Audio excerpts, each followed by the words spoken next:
When my mother passed away, I thought the world had ended. I just turned 26, planning a future with my fiancé Masanwe. Lived just a few blocks away from my childhood home, and everything in life felt like it was falling into place until that dreaded call came in the middle of the night. My father's trembling voice said only 2 words: "She's gone." The funeral was a blur. Friends and family came from all over offering their condolences and Kasarlisi. Remember holding my father's hand at the graveside.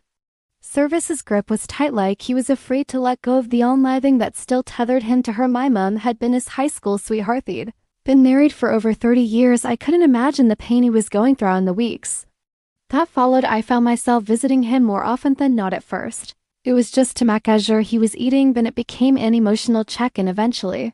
I was doing laundry there again, tidying up theptless like I did when I was a teenager. The house hadn't changed, but without moment felt hollow, empty. Like a shell of the home it used to be. One afternoon, about 3 weeks after the funeral, I came over with groceries. I was sorting things into the fridge when he walked into the kitchen looking unusually serious. "Jessica," Hasid, using the full tone he used when something was important. "I need to ask you something."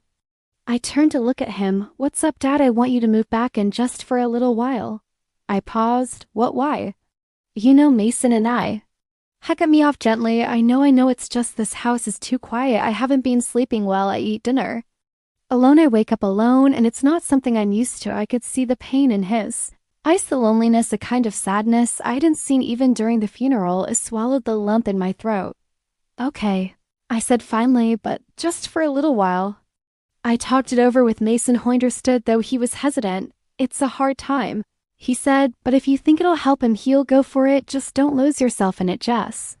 So I packed Asmal's suitcase and returned to the house where I grew up. My old room was just as he had left it. Posters of bands from my teen years still clung to the walls. The bed was small, the mattress warm, but there was something comforting about being back. The first few days were surprisingly peaceful. I cooked dinner, we watched TV, and Dad even smiled a few times. It felt like progress, but then little things started happening. Stranger Equus, one night he asked if I could sit in the living room with him until half asleep. "The house feels less empty when you're around," he said softly. I didn't think much of it, but the next night he asked me to wear Mom's old robe because, as he put it, "you look just like her in it." That fell off. I brushed it aside, blaming grief for the strange behavior. After all, losing someone that significant could twist reality in ways we don't understand. Then there was the night I found him in the kitchen holding on of Mom's nightgowns. His back was to his shoulders, trembling. "You remind me of her so much," he whispered when he turned to face me. "Sometimes I pretend she's still here."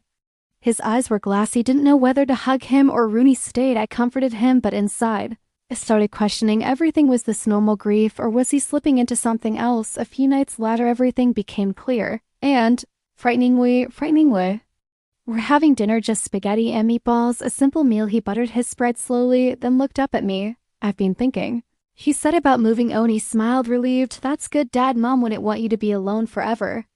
He nodded. "I agree, but I don't want someone new. I want someone who understands me, who understands this house, who knows me." I tilted my head, confused. "Okay." He reached across the table and gently took my hand. "I want you to stay, not just as my daughter, but as me partner." I froze. At first I thought it misheard, that I'd misunderstood, that his words had meant something else. But Thini saw the look in his eyes, the way he held my hand just a little too long. That pause in his breath. I yanked my hand away. "No, Dad, that's not okay." I immediately backtracked, apologized, said it was just a thought, that grief had twisted his brain, that he didn't mean. He nodded. "But I didn't believe him that night. I called Mason. I told him everything. "Jess, you need to get out off there," he said. "Tonight I didn't leave right away. Something in me needed closure. I needed to understand what was really going on." The next day, while Dad went for his morning walk, I went into his room. I hadn't snooped in years, but I was desperate for answers. I opened his desk drawer and found a stack of journals, neatly arranged, dated. Most off entries were filled with pain-long passages about missing Mom, about how the house felt like a prison, about how the nights dragged on. But as I read further, tone shifted. He wrote about me. About how much I reminded him of her, about how maybe it was fate that brought me back into the house. One entry said, "Jessica, my light in this darkness. Maybe she was meant to come back for more than just help. Maybe this is the universe telling me something." I felt my stomach twist that night. I sat him down and told him I was leaving. "You need help, Dad," I said. "Real help. This is more than grief. This is something deeper, and it's not healthy." He didn't fight me for a moment. He looked like Abracan man, but then he nodded. You were right. He said quietly, I've been a loss. I returned home to Mason, it felt like. Stepping into another world, I slept for 12 hours. Straight the first night back, and when I woke up I cried not because of fear, but because of sadness. I had lost both parents in a way, one to death, the other to something I still couldn't quite name weeks.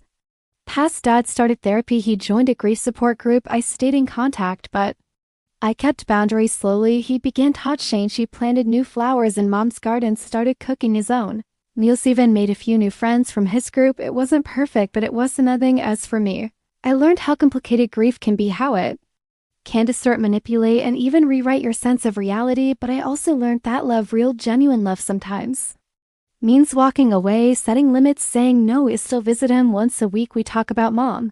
We share stories, laugh, have angry sometimes, but we never talk a booth at night, and we never will. Some things are better left in the past, and some lines once crossed can never be crossed, but healing, that's still possible even after.